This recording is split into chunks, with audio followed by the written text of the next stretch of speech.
You're listening to Dads, Diapers, and Drinks. 3 dads trying to lead their families well in a crazy world.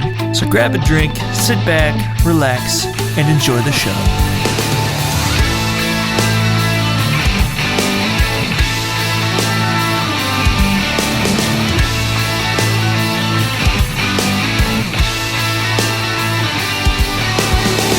Hey everybody, welcome back to Dads, Diapers, and Drinks. I'm your host Scott, here with Jeff and Nathan, as per usual. Mm-hmm. And we have a special guest, Jeff's daughter, Kelly. She has just entered the room. She broke my drum set. Oh man, really? She took one of the things out of my drum set. She's disassembling it for you. This just in. Jeff has a broken drum set. What? All right, I dropped it on my phone. Oh, and a broken phone. It's okay, Kelly. I'll fix that later. Oh man. Yeah, how we doing? It's the weather's nice finally. Oh my Oh, word. it's beautiful. Nice is an understatement. Yeah, this whole week looks amazing. Like mid-70s. It went from so crappy to beautiful. Mm-hmm. Like Friday could not have been a worse day. I'm pretty sure. Yeah. It was like upper 50s and 100% rain all day. Mm-hmm. Yeah. Didn't let up. But then the sun came out on Saturday and it stayed out on Sunday, and now it's Monday and it's still out. And it's going to be out all week, and it's perfect. I played some Saturday swamp golf. Nice. Which was great. Swamp golf. I had the best and worst round of my entire life, which is I want to depressing. hear about your birdies. So I played Tangleweeds, as we call it. It's called Tanglewood, but we call it Tangleweeds. Tangleweeds. I don't know why. It's actually pretty. As far as public courses, it's a pretty nice. It is a good course. Yeah, I actually like playing it. So first hole, I had a mediocre drive, and then I missed the green, and then I flubbed a chip, and then I 3-putt for a double. Oh. So that's how I opened. I was like, all right, it's going to be one of these. I then immediately go to the second hole, par 5. Absolutely pipe a drive. It's downhill, so it's like a 300-yard drive downhill. I like that hole. Mm-hmm. And then I hit a 5-iron to pin high left side of the green. Ooh. Hit my first putt up to like 2 feet. No, it was like 8 feet. Left myself 8 feet, and I made an 8-footer for birdie, which was pretty great. Nice. Feeling good. I then went up and down on the par 3 next to that for another 15-foot par putt, which was huge. Rolling it. Then I went to the next par 5 after that. Hole 4. Beautiful drive. 4-iron to the green. 2-putt birdie. What the heck? I was just like, so after that double, you're even par through 4? Yeah, I was even par through 4 with 2 birdies. I was like, what is wrong with me? Why did I do that? So then the next hole, I play another. So this is when the best and worst round. Another perfect drive. I was on the range over the past week, hitting my driver a ton, feeling really confident with it. Another perfect drive, middle of the fairway. I have 100 yards, pull out my wedge, hard shank into the next fairway. Where did that come from? So I ended up double bogeying that hole, and I was back to 2 over. Oh, man. Word. Oh, my gosh. So that was my whole round. It was like play great and then shank it into the woods and be like, what did I just do to myself? It was so miserable. But I ended up having 4 birdies. On the back 9, I birdied one of the par 5s on the back 9. And then on the 18th hole, which if you know the course, the green is nasty on the 18th. Yep. And I missed it to the left, which is the worst place to miss that That's green. a downhill, back left. treacherous putt. Yeah. I literally Tiger Woods 2006 2005 Masters. 2005 Masters. Yeah. I flop shot it up to the top of the green, and if I didn't hit the pin, it was off the green, and I freaking made it. What? Dude. I was just losing it. I couldn't believe it. I also made a bunch of up and down putts on the back 9. I think I had 6 putts over 10 feet. Wow, Nice. man. I was putting like a madman. It was the best round of my life, but I had like 7 doubles or something stupid. It's just It's the worst. so pissed. You know the great golf is in you. It's just very sporadic. I fixed the worst part of my game, which was my driver. And I was like, oh my God, I'm going to be so good this year. And then I just wrecked my wedges for some reason. So, Who'd you play with? Fun. Me and Dad. Oh, nice. How'd he do? He did okay. Nothing fancy. He shot like a 38 on the front, which was pretty nice. And then like a 41 on the back, 42. All right. So he shot like 80, I think. He had kind of a weaker back 9. But his front 9 was pretty solid. Yeah, 38's good. Yeah. Scott and I hit up the range this weekend. We went twice. Yeah, Saturday and Sunday. Yeah. I definitely have soft golf hands because I have a meaty blister on my thumb on my right hand, which it makes me feel good. But I will say the improvement compared to when I was swinging before is just astonishing. It's pretty drastic. So I did show him the videos of your I saw some videos. Yeah. I mean, Looking better. it is certainly not great, but it is. I am actually on a legitimate track when I was just flailing in the wind before. So, Yeah. Yeah. One of the things I did to myself is I tried to swing left-handed just to see if I could, because I know how golf swings are supposed to work. Could I do it left-handed? And I can't. It's like it is so weird how you really do have to put the reps in. Like I could say, oh, you really want to focus on getting that weight on the inside of your right foot when you push. But if you're like, bro, I'm trying to figure out how to make contact with the ball. Like, there's no reason for me to tell you anything else until you know how to hit the thing. Right. So you need reps is what I'm. The main point is that you need to put a lot of reps in before you can even start to improve, because it's too hard to just get all. Here's the whole list of everything to do. Go do it. It's like you just can't. Like you got to pick some stuff and then get good at it and add more. Exactly. Granted, on the way home, I did have a very funny moment. I've already told Scott this, but I got to tell you, Jeff. I was driving home and I was like, oh man, there's like a possum in the road. So I was like, he was like coming right at me. So I was like, oh, maybe he just doesn't see me or anything. It wasn't a possum. It was a baby raccoon. He was like 8 inches long, but he wasn't just a regular baby raccoon. No, he had a Cheeto bag fully wedged on his head. So he's just aimlessly wandering around blind. So I'm like, I gotta save this guy. He's gonna die. I get out. He's like bumping into the like curb on the side of the road, and I'm like, here, I'll just save him real quick. So I got behind him. I pulled the bag off, and he's like, oh, he's not moving at all. He must have like been like hyperventilating or something. And then he immediately hisses and starts charging me. So I'm sprinting away from this tiny baby raccoon. Like, I don't want rabies, please. And I ended up having to like scare him enough to like chase me out of the road. Like I couldn't like corral him because as soon as I got to get close to him, he would just charge me again. So I was like, okay, I'll just anger him and then he'll charge after me off of the street. And I finally got him off the street, but it was literally the craziest thing because I was like, there's a freaking Cheeto bag stuck on his head, and it was tight. Like, if I didn't take it off, I wouldn't be surprised if he just passed out from no oxygen because it was sealed on his head. It was very hard to get off. It was real funny, though. Got a good laugh out of it. Yeah, I gotta say, if I were in your shoes, I would not have saved. I would not have saved the raccoon. I have a thing against raccoons. I'm surprised you, after helping me clear out that attic, would even ponder saving a raccoon. It was the comedy of it, really. I was like, if he was just a regular, like, just baby raccoon chilling in the road, I'd be like, deuces, buddy. But the fact that he had the Cheeto bag shoved on his head, I'm like, he's just going to wander across and immediately get pwned because there's no, like, urgency. He doesn't know anything. Yeah. He needs to die, but not like this, is what you're saying. Maybe a little bit of Darwinism needs to come in, and natural selection can probably pick him off later. You are unfit. Well, you just interfered with it. I did. Natural selection, that was natural selection in process. He was, next few minutes, he was done for. I gave him a second chance of life. I did my good deed to the little critter. Whatever. Scott's like, I would have gotten out and shot him in the street. And then, hate raccoons. Not a fan. Fair enough. You have a good reason. I do. You have a solid reason. Are we all drinking just bourbon tonight, gentlemen? Oh, yes. Yes, I have ice cubes. We do. For the first time in like 3 weeks. Pretty wonderful. So we are rocking the big house today. Big house in the glasses. Small cubes, big house. That's where we're at. Lots and lots of room. Yeah. Lots of room. Oh, jeez. that's one of those songs that I don't understand why people liked it. I know. I never liked it. It's the most middle school song ever. There were so many cheesy Christian songs in the late 90s and early 2000s. And we sang them as if they weren't cheesy, like in the middle of church. I know. That's what's so crazy. Every move I make, I'm making you. You make me move, Jesus. You know, that's, like, I'm glad we don't sing those anymore. Yeah. Like, way too. We just played a new song on Sunday called Firm Foundation. Yeah. The Cody Carnes. If you haven't gone to listen to it, it was a banger. It's solid. That's a great song.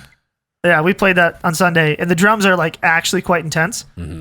They're not slacking there, and it was. I was drumming this week, which is a rarity. I'm playing everything else these days because we're lacking musicians, and I got to drum for that song, and it was a ton of fun.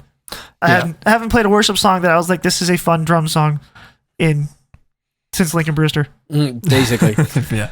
It's a great song. We've been playing it at Renew. They haven't done it in a while actually, but they did it a number of times a few months ago. Yeah, it's fun to play. So, yeah. What are you having there, Jeff?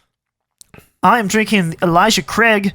If you're watching the video, my liquor store had this monster bottle, which is just comically huge. It's like 4 times bigger than just your fist. I know. Like if you looked at it far enough away, you'd think, oh, it's like a regular sized bottle, but it's like double the regular size. It's just it's just huge. Holding it up next to your head gives it perspective. Yes, it's bigger than your head. So I'm very much enjoying it. I just saw my 2-year-old walk back and forth in my kitchen. She just walked in there, grabbed the box of Cheez-Its. There she comes. Cheese. You want Cheez-Its? Oh, man. This is the first child appearance on the podcast. So yeah. There she is. My wife is currently out with my sister-in-law who's moving to the area right now. So I think they're out house hunting, actually. I got a text that they're actually looking at a house. Nice. Sweet. Yeah. Apologize for the interruption. Sorry. Yeah, sorry. It ended up being a crazy night for me, but the show will go on. We're pushing on. Yeah. So tonight, let's just get into this thing. Yeah. We're talking about stress management. So obviously, we all deal with stress and anxiety of different levels. Different things cause it. Absolutely. So yeah, I don't know. What are some common sources of stress do you think that we would all be dealing with here? For me, it's work. I think we could all say up front, definitely work comes in heavy on the stress levels. But I think that there's kind of like a weird sliding scale because it really depends on what's happening at work. Because I wouldn't say work is actually personally a big stressor in my life unless things are not operating as they should. Right. My goodness. And I guess what I mean by that is like, I don't know, if I'm like I genuinely enjoy my job, and when things are going really well and I'm like on the ball and it's not like pure hectic craziness, I actually find that work can be very life-giving. But when it does become like super crunch time and it's we're doing overtime, 10-hour shifts, and it's just balls to the wall all the time, that it really definitely builds up the stress levels. So, yeah, I can very closely relate to that because that is me right now. Yeah, we just came back from a gender reveal tonight, which was fun. But like the whole time, like I got home from work today and then we went off to the gender reveal, and then I got back home, put Davis to bed, and then Nathan's in my basement already. So I'm like, I haven't had time to like just calm down because work is very stressful at the moment. We're working for a small company like I do. I've said this numerous times. I'm the only electrical engineer. And I guess you could call him an assistant before, but he left back in March, left the company, which was bittersweet. There have been numerous tasks that I wish I could have offloaded to him in these last few months, but I've had to do them because he's not here. So one of those tasks is writing automated tests for this Bluetooth product that I designed. So that's my job. Yeah. So I'm not much of a software guy, but I knew what needed to happen, and I have experience with Python, so I wrote a bunch of stuff in Python, and it's working, kind of, and we need to start testing these circuit boards that I designed, all 1,000 of them, tomorrow. And I'm like, not ready. I don't know what to do. Yeah. So I'm like freaking out. And I'm just the whole time of the gender reveal, I was like not talking to anybody. I was like, I was like shut down pretty much. So, I don't know. Work has been enormously stressful. And, so being in a small company, like I was about to say, was that, so much lives and dies by everyone's individual performance. So especially for me being the only electrical engineer, if the product I designed doesn't work, there's literally no one else who can make it work. Like it's me. Yeah. And we have so much money riding on this. And the customer, I followed them on Instagram. They're already advertising that this thing's they're going to start shipping this to customers on May 20th. Like, I'm looking at the calendar. Really now? What'd you just say? So, it's just, it's enormously nerve wracking. And so, yeah. Based out of that, do you think that, is it the pressure on yourself or from the company that you feel like increases your stress specifically? Or is it just that you're like your own drive is the thing that causes the stress that you're having? Well, that's a good question. I have very high expectations of myself, but I also know myself very well. And I know that I don't meet any of those expectations ever. I make a lot of mistakes. I can be careless sometimes. And because I'm fully aware of how many mistakes I make, I feel like everyone else is just as aware, but that might not necessarily be the case. Talk about perception that we're talking about before we hit record. I don't know. What is stressful to me is really the unknown. Like I don't know how I'm doing at my job. I don't know how the people whose opinion of my job performance matters actually feel about how I'm doing. So that's the really nerve-wracking part. Like, and I'm, delivering my update in the meeting today, and I could feel the president of the company, like he was about to explode. He seemed like he was just not happy with the situation. And I have a million reasons. I have a million comebacks I could give for why we are where we are.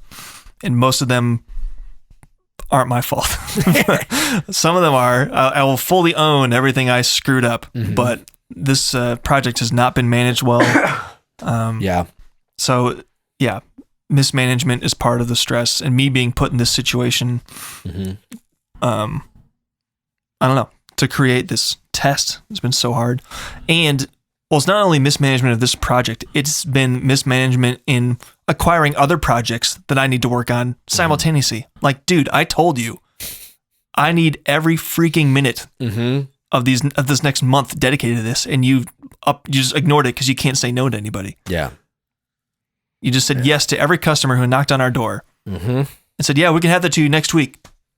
Like, I can't, okay, everything's getting delayed then. It's like, that drives me, I hate that.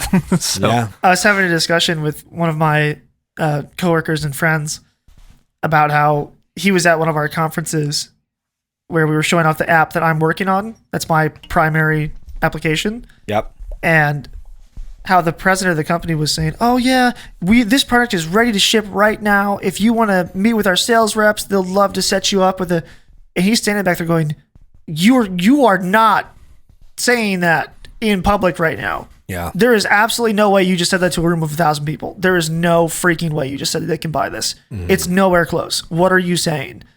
And how, as like I'm obviously software versus hardware, but on the engineering side of things, we're working to just, I don't know, we work so hard because we know all the flaws with what we're doing and we care about that. But the business people just say, I think I could sell someone that right now. And you go, I mean, it's literally broken. You could sell someone this. I'm certain if you're a good enough salesperson, you could figure out how to get someone to pay you for this thing right now. But that is not the point. Yeah. It just puts so much stress on the developers to like, oh my gosh, I have to have this completed by, like, I don't know, my last due date was this past week. We had to get a release out by last Friday. And we're looking at just piles of work. I had like 40 items in my list of things to get completed into the master branch for this build. I was just like, guys, there's zero chance. And then my manager was like, dude, it's all going in by Friday, no matter what. Yeah. All right. At this point, I was like, I raised my hands. I'm not going to stress about this. It's going to suck. Yeah. Once you just throw up the F it sign, it's pretty freeing. I know. So I hit that point where I was like, all right, the business side is tanking this product. So F it. You can have it. Well, you can have just it exactly how you'd like. It's not your responsibility at that point, pretty much. Yeah. Like, Well, we warned you. When I first started this job, I took it really hard every time we ever did a release. Yeah. And there was any issues because at that time we were a tiny company. There's only like 12 of us. And it was literally all me. I did all of it. I decided what went into the release branch, and then I pushed the release branch to the servers as I left work on the day, and I come in the morning and see if everything died or not. Like, I was wicked stressed out at that time. But now we've gotten more corporate as we got purchased. And it's more like I just do my little sliver of things, and then I go, yes. And then that's it. I just sit back and someone else handles the rest of it now. So I've been like disconnected from the really stressful part, which was kind of nice because I don't get stressed out about work as much. But now I have the opposite stress, which is that I don't like my job anymore because I don't feel important. Yeah. I'm just a cog in there's like 9 of us now. I'm just a cog in the machine. Yeah. It's like I used to be like the only person who did this, and I knew all of our applications. I knew how they worked. And like whenever a build came out, I'd have all the support people come and talk to me and be like, all right, so what's different? And I'd have to like give them a write-up of everything that's different. I was like really central. And now I'm just, I don't know. I'm over here in my corner. I click my buttons and that's it. It's like, it just kills me. So now I'm stressed in the opposite way where I'm unhappy. Yeah. But I make money and I work from home and I have benefits. Yes. I Now just sit here and drink. surrounding that, do you guys find that your stress predominantly manifests from an internal source or like external? Like, do you feel like you are receiving stress because of your circumstances, or do you think it's because of how you perceive your circumstances? Because personally, I find that a lot of my stress can very easily be generated by myself even. Yeah. It's just like I'm looking at the situation and like, yes, there are certain things that like the stuff like, oh, I've got to get this done. Oh, I've got to do this thing. Or, oh, this is a responsibility of mine that I haven't taken care of. Like that's one thing. But I find that the predominant ones are just things I've entirely fabricated because I've decided that it's my responsibility. Like it can be something as simple as whether or not my wife is happy right now. Yeah. Yeah, it's both for me. I guess going back to work, it's I want to perform well. I think our president, as I alluded to before, says yes to too many things. Will ask me to do a lot of random things that weren't on my to-do list, and then that just takes time. So I mean, the stresses are externally sourced in that regard, where I don't want to let him down. Yeah. But he's also asking me to do things that I think are unreasonable a lot of the time. So it's like putting me in this really awkward spot where he's not my direct boss. He's obviously the boss. He's at the top of the chain. So I can't let him down. But I don't know. He's also giving me tasks that aren't fair. So it's hard to. When they're not fair, do you still feel equally responsible, or does the ratio of what is reasonable actually make it easier? Like if it's a completely unreasonable task, does that feel like it takes some weight off of you, or does that not even matter in the moment? I don't think it takes any weight off of me. I still want to do it. I still want to show that I overcame the odds and I was a hero. Yeah. So yeah, I guess maybe that's an internal source at that point of stress. I don't know. Cause I guess I have that tendency too, to say yes to too many things. Cause I want to be, I want to perform well in all areas of life. I want to be involved in every behind the scenes thing at church that I can be involved in. I want to just knock out every electrical design at work that I can, just so I could say that I did it and I can be proud of myself. I don't know. I've always been very performance based. It's just my mindset. Maybe it's a firstborn thing. I don't know. Well, that's very interesting actually, because I kind of came to that similar conclusion when right. You're a secondborn. So. I'm the baby. Is that I kind of came to that similar conclusion when I was like in high school. There's this movie that I really enjoy. It's called Fantastic Mr. Fox, and it's got George Clooney, who's like the main character, and he has this monologue when he's talking to his wife, and he is talking about, he's like, if everyone around me isn't completely wowed and blown away and just think I'm terrific, like I'm the guy, then I don't have a way of feeling good about myself. And I was like, that's a very interesting thing, because I never believed that about like what I was doing. Like it wasn't a conscious thing of like, man, I really got to wow everyone. But like, I wasn't happy with myself unless I was the man. Like I was getting it done. Like, oh, I was the best striker on the soccer team, or I was the top of the class at the co-op, or you name it. Yeah. I feel like it's a very natural, it's a very natural thing for guys to just want to be the best, to be the head, to be the lead. It's not, I don't know. I get that is something that causes stress, but I almost feel like it's a necessary thing, where stress is sometimes viewed almost only in the negative. And I think that's wrong, because like the things that I stress myself out about, when I say I'm stressing myself out because I want to do well so that I succeed. Yeah. It's like it's things you care about. Yeah, I was like, that's good, and me stressing myself out is actually a sign that I'm willing and care enough to put in the work to do it. And it weighs on me that I think about it and that I'm worried about it. I'm chewing on this problem. So I don't know. I feel like in the modern day, stress in general is viewed as like only negative. Oh, you're stressed? You shouldn't be. It's like, well, sometimes you kind of should be. I think it's okay to be stressed out. I feel like if I'm pushing myself, I want to be the best striker on my soccer team. It's like, okay, good. Go for it. I think that's probably a good thing. And if you take that all the way up the tree, eventually you could be a professional at something if you really, really, really push yourself. So I don't know.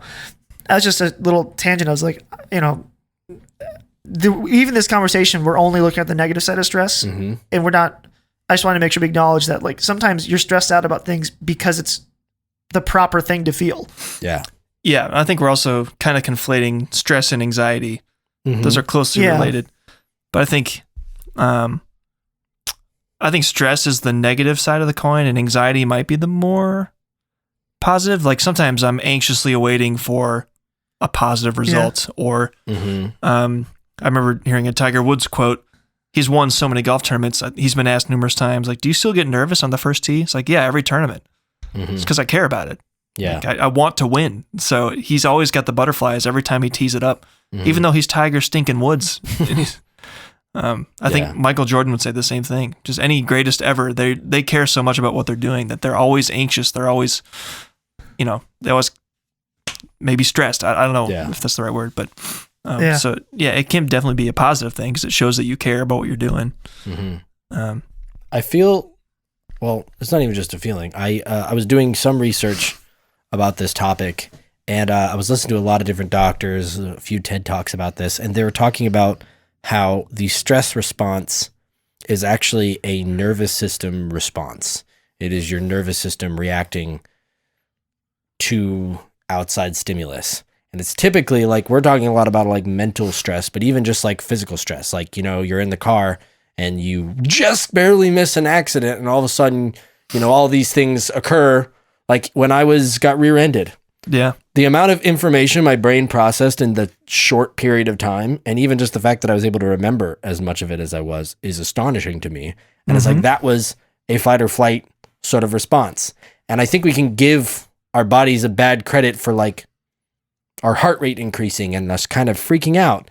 Like, it's super irritating. Like, I think I may have talked to you about it, but like, there was one day that I had this. I don't really get anxiety very often. I don't know if that's like a genetic thing or what it is, but it's just not something that really impacts my life on a regular basis.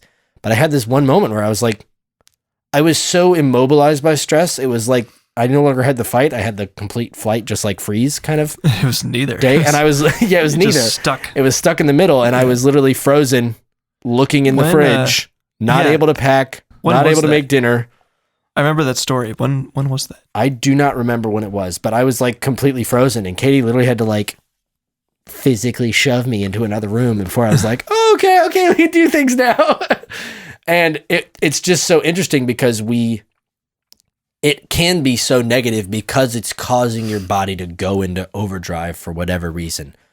Even if it's purely from like you yesterday when or today, not yesterday, today when you're like stressed out about work, you're at the party, you're like, I can't even talk to anyone. You're just like, yeah, just frozen essentially. Yeah. I don't know.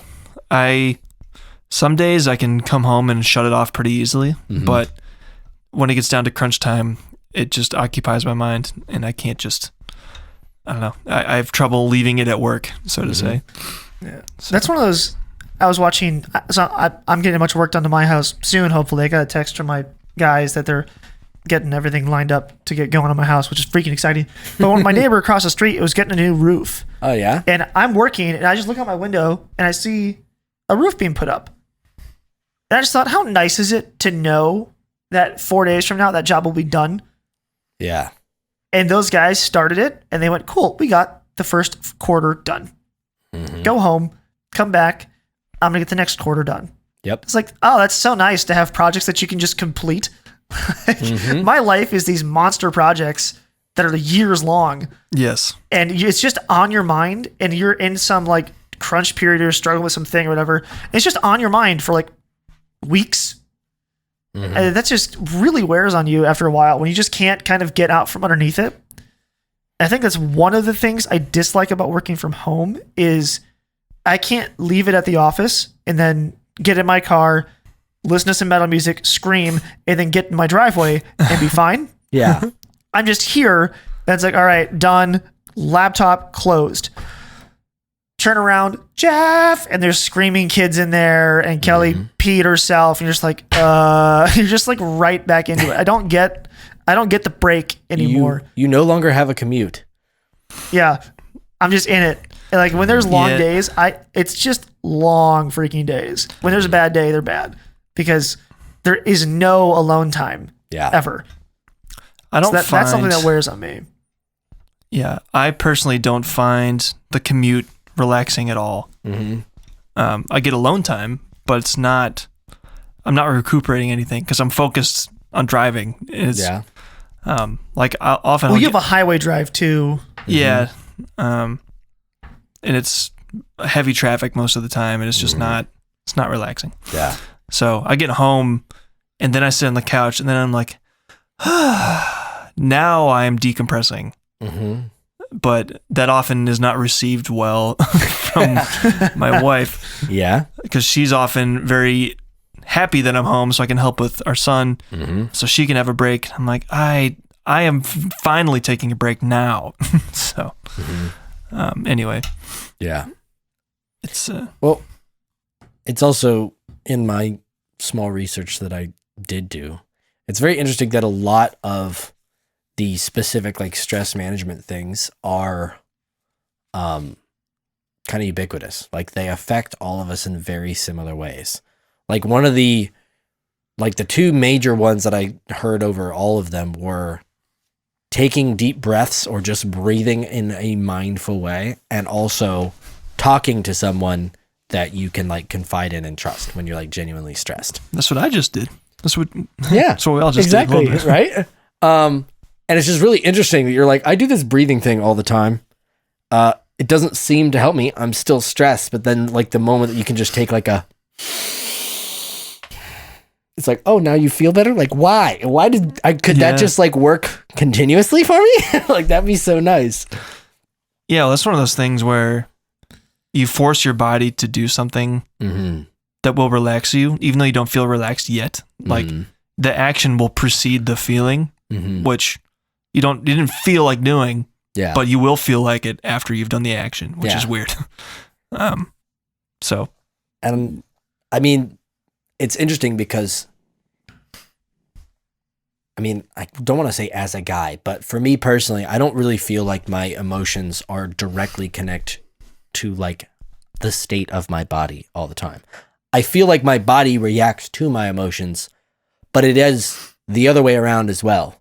You can force almost an emotional response by how you are acting. Like if you're running around, you're going to be more heightened. If you're sitting down and you're being calm, it's going to have the same effect. If you're sitting there deeply thinking about something, your body's not going to calm down. Right. Well, I've noticed on days where I'm too tired to exercise, but I force myself to exercise anyway. Oh, man. All of a sudden, I've got all this energy. Yes. Like, where did that come from? So much. So that's one of those things that they like. People really tell you that if you're struggling with stress, I hear this so often. The absolute best thing you can do is go for a run. That you just get out of your house, go for a run, come back to your house. You will be infinitely better. And I don't know. I haven't had that experience. I've never been really stressed and then been like, I'm going to go for a run. I've never done it, but I hear from like Joe Rogan talks about this all the time. Jocko Willink talks about this. About all the fitness guys that are big in pop culture right now always talk about how like if you are struggling mentally, it's because you're struggling physically. Yeah. And if you were to stop eating garbage all day and you were to get off your butt and go for a run, you would be like, my life is great. It would just flip your world instantly if you just do those things. But you don't. And then that's interesting. You sit in your chair, you eat your Cheetos, and you go, it's like, yeah, well, you're the way you handle yourself physically matters. Yeah. And it's exactly like sorry. So go ahead. Okay, no, I was just saying it's exactly like when we were talking about my golf swing yesterday. There's so many things that you think, okay, I'll do this and it'll compensate for it, and then the ball will go straight. And meanwhile, you're just making it worse. Because like it could be the same scenario when you're dealing with stress. You're like, oh, if I just don't do anything, then I'll feel better. But meanwhile, maybe going out and actually doing something is what your body actually needs. And you can kind of match your brain and your body together finally. And it's your brain's running 1,000,000 miles an hour. Hey, get the body up to where it is, and maybe the whole thing will come down. Right. Yeah. I should try that. So this is a good springboard into talking about different ways of managing stress. Yeah. Some of the good ways and some of the bad ways. So obviously we're just talking about a good way is exercise. Another good way, breathing exercises as well. Absolutely. Meditation, some people might say. Yeah. And that's kind of close to breathing exercises, but prayer for us Christians. Absolutely. That's actually I would say a the big one, meditation dude. thing for me, meditation isn't like, saying Om and sitting in my chair meditating on my own. Yeah. For me, meditation is like meditating on something. So that's where I pull up like a philosophical or a biblical lecture or something and just go, I am going to ignore everything else that has gone on in the past 4 days. And I'm going to listen to this, study of, right now I'm listening to a study of the roles of women in the Bible and what it means about roles of women today in the church. And I was like, all right, I'm just going to listen to this for the next hour. And that's what I'm going to do. And like, that for me is the reset. If I can just, even if it means I'm going to go do some yard work, do dishes, clean the living room, blah, blah, blah, whatever it is. I put my headphones on and I'm like, I can do menial tasks. As long as I get to just listen to this, I'll be so good by the time I'm done. Oh yeah. So like when I hear meditation, I always feel like people think sitting on the floor with cross-legged, holding your fingers up, going Om. It's like, I'm not saying do that. I'm saying for me, it's block everything else out and focus on something that's completely outside of the stress of your life and let that really sink in.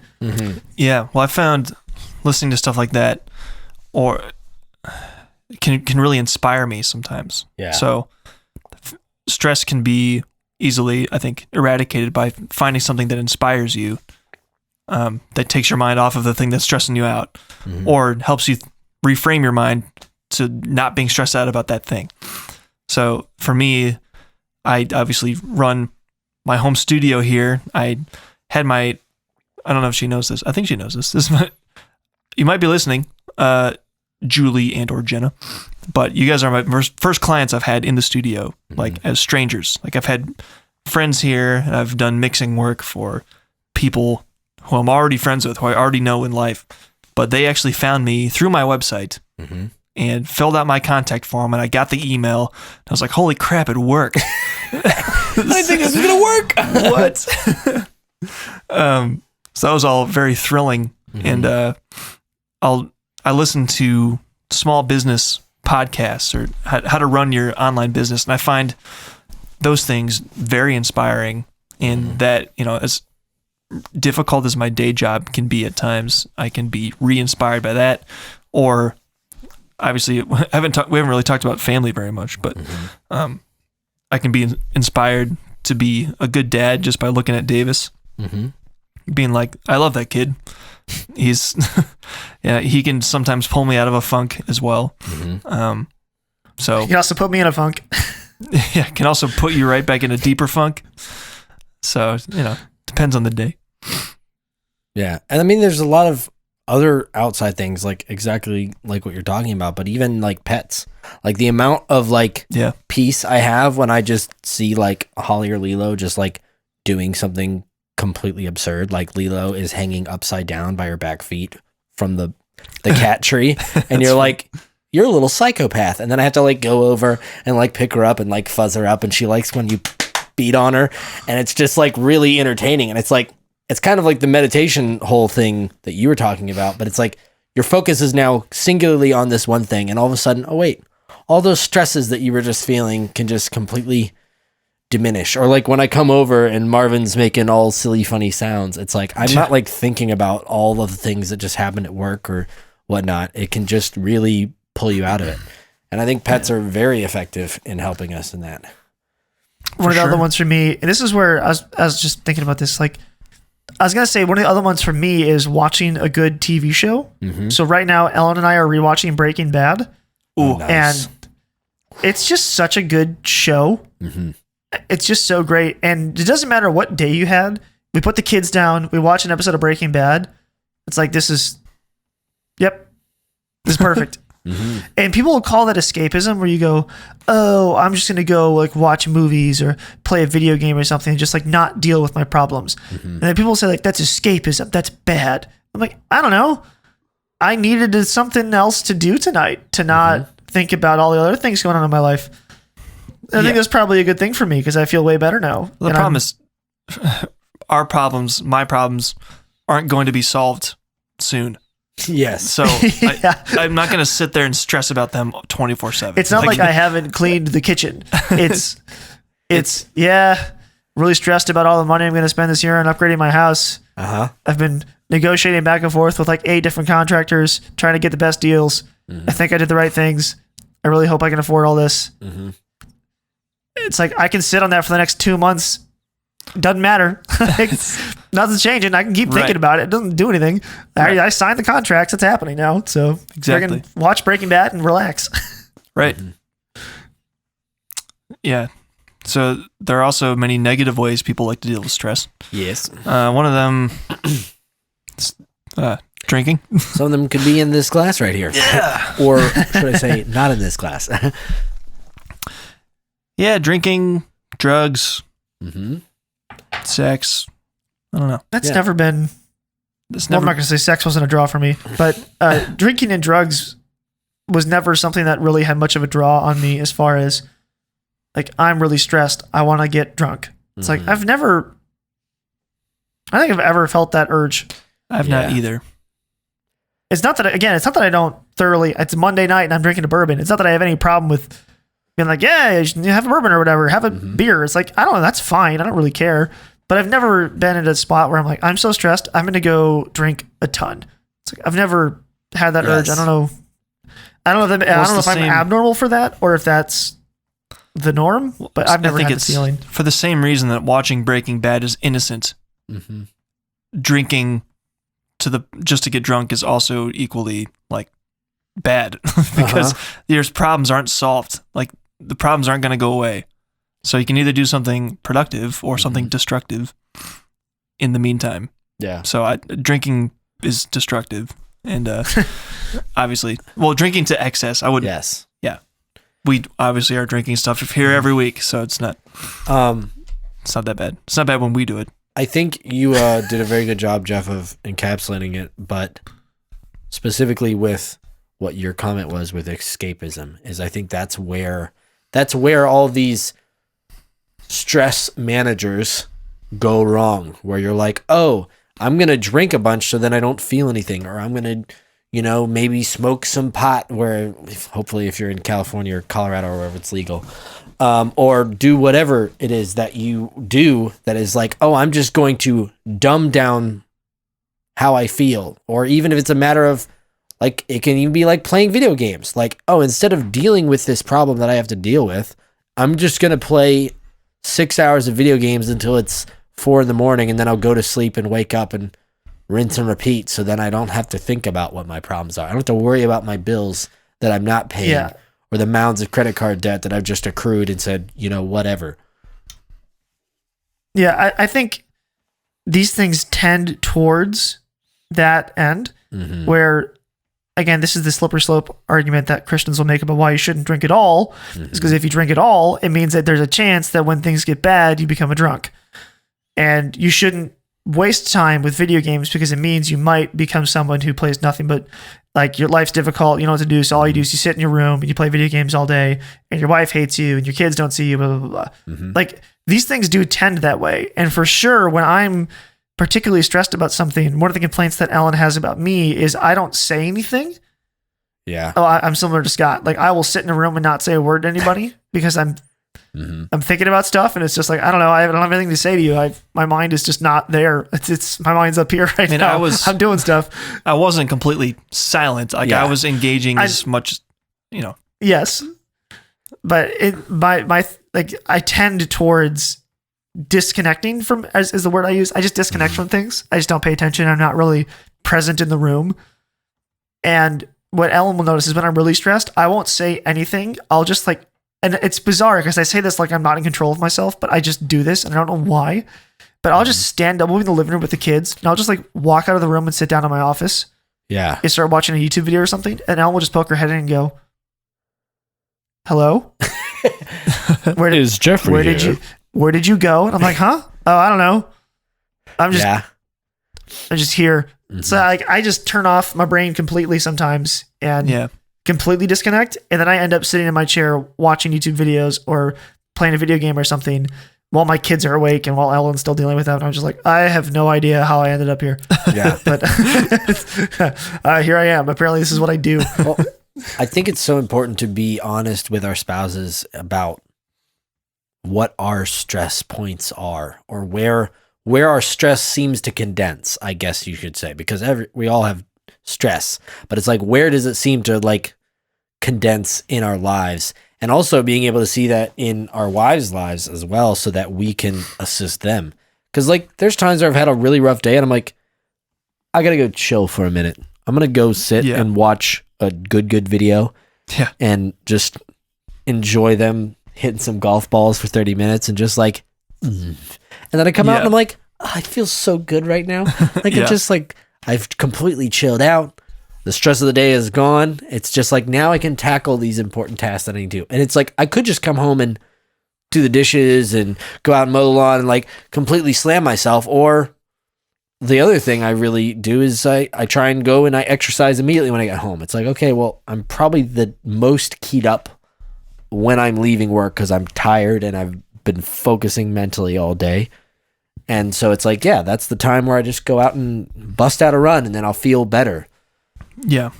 Yeah, and that's the other reason why earlier when I was talking about me getting home and not really getting a chance to take a break, that's the reason I don't complain about it either, typically. Yeah. Because I understand that raising a child by yourself all day can also be stressful.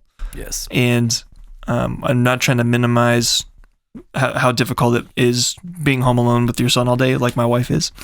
So even though I am physically tired every day when I get home, I usually just kind of suck it up and help out. And I know that bedtime is 7:30 and then I will get to chill out for a second. So, that's one of the harder, I think that's one of the stresses of having kids is that if you have your cycle, your life your daily plan all set up. And when you get home from work, that's your relax time. Mm-hmm. If you have a cycle like that and then you have kids, that is no longer relax time. Yep. Correct. And you are slammed right in the face with, nah, you're not done yet. Yep. You got 3 more hours, buddy. Exactly.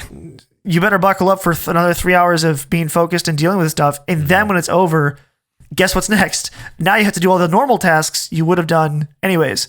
Yeah. And now it's 9:30 and you're going to sleep again. So it just adds that little layer of, you don't get to have that relax period here. You have to keep performing.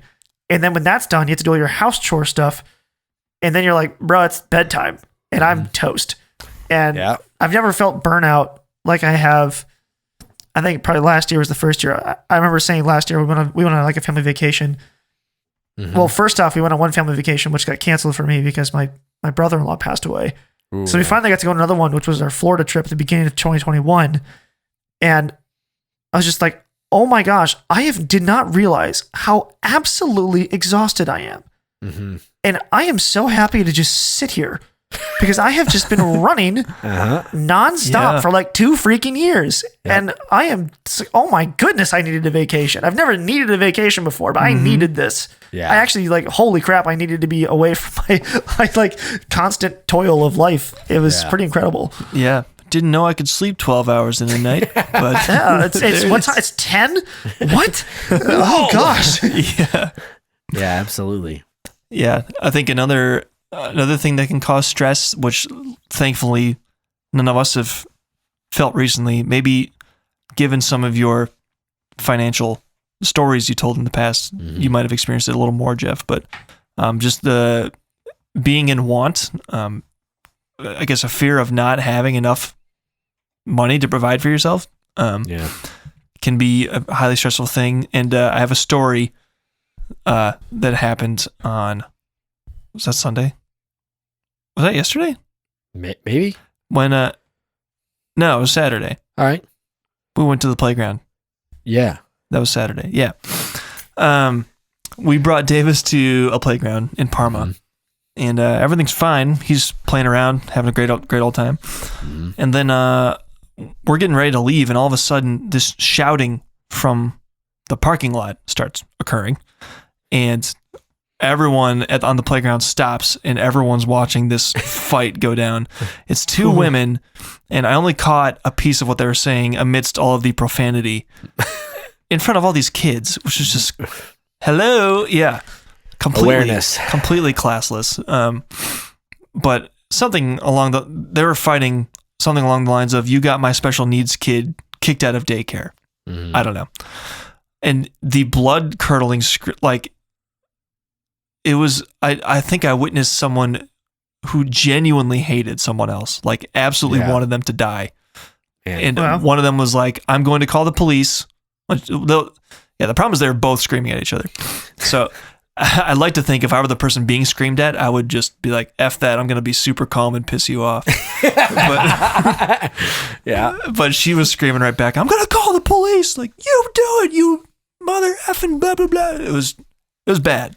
Wow.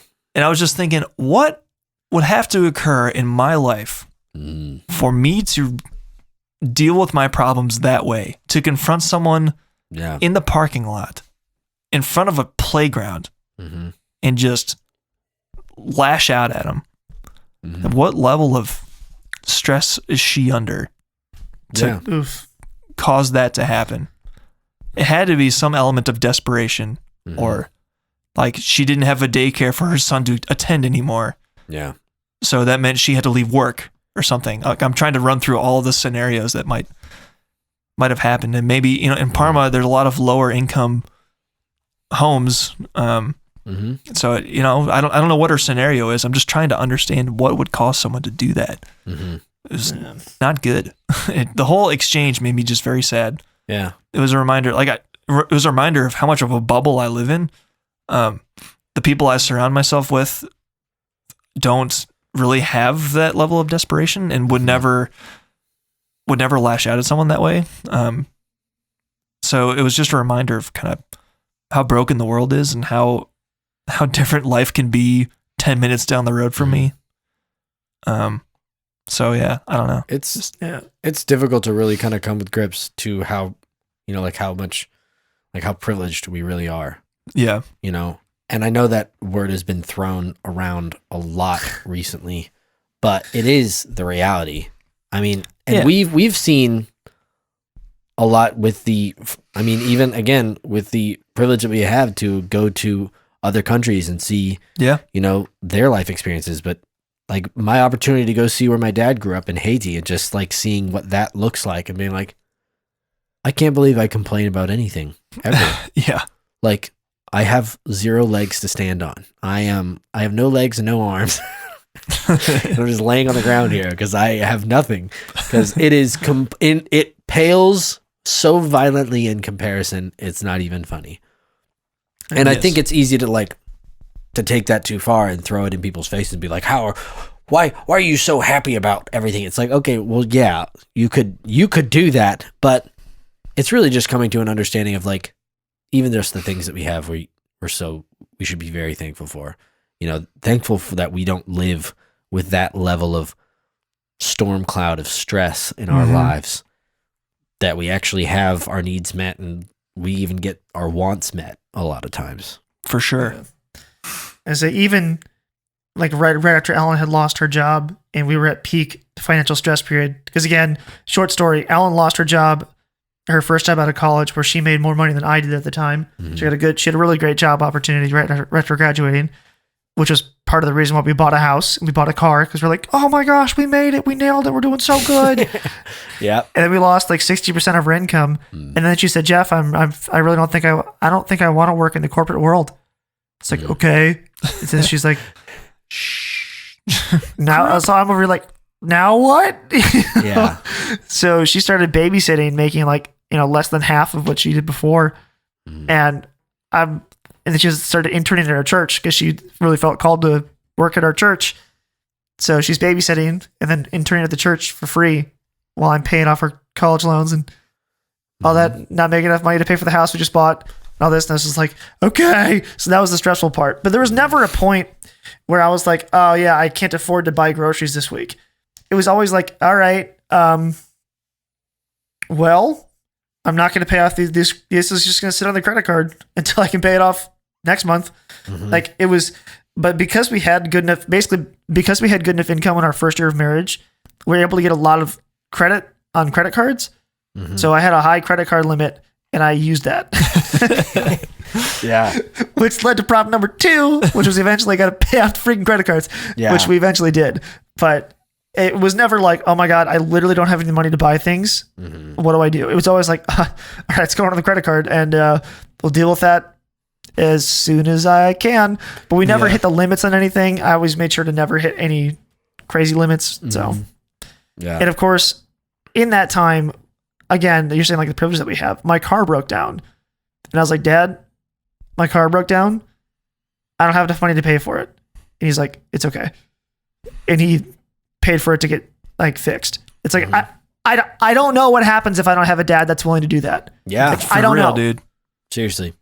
How screwed are you if you just don't have a family that has enough money to help pay for you when your car breaks down and when you're broke? It's like, I have no clue, but I have that. So I get bailed out.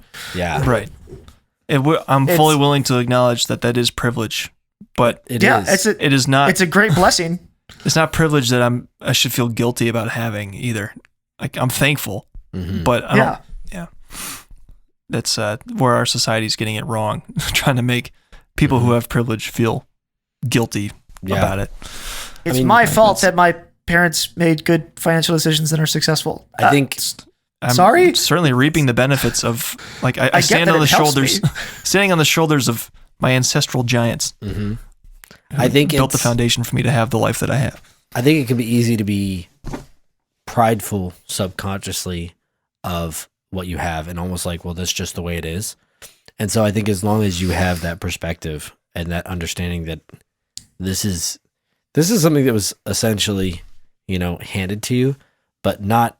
It wasn't like, oh, I just showed up and I was like, thank you for my $150,000. I'm going to go live now. Yeah. Like, no, I still had to put in the effort. And yes, I had a really good starting point. I may not have been diving off the side of the pool. I at least had a good 3 meters up. So I definitely was able to make a little extra distance and do a few more flips. But that doesn't mean that I didn't have to do it. Yeah. Right. Mm-hmm. Well, yeah. So to wrap it up, we have a lot to be thankful for, as stressful as life is. Mm-hmm. I think we brought some perspective to the whole conversation towards the end there, where things are stressful, yes, but they're not as bad as they could be. So I would just take That's such a Jordan Peterson line there. Deep breath. It's never as Thank bad you. as it could be. In any situation, you could think, what would make it worse? And you can think of something. You've never gotten to a point where you've never gotten to a point where you said, I literally can't imagine any way that the situation could be worse. You've never been there. There's always a worse way. You can always imagine a worse way. Shut up, Jordan. And then a dragon came in. No! You don't get to do that. Maybe Job.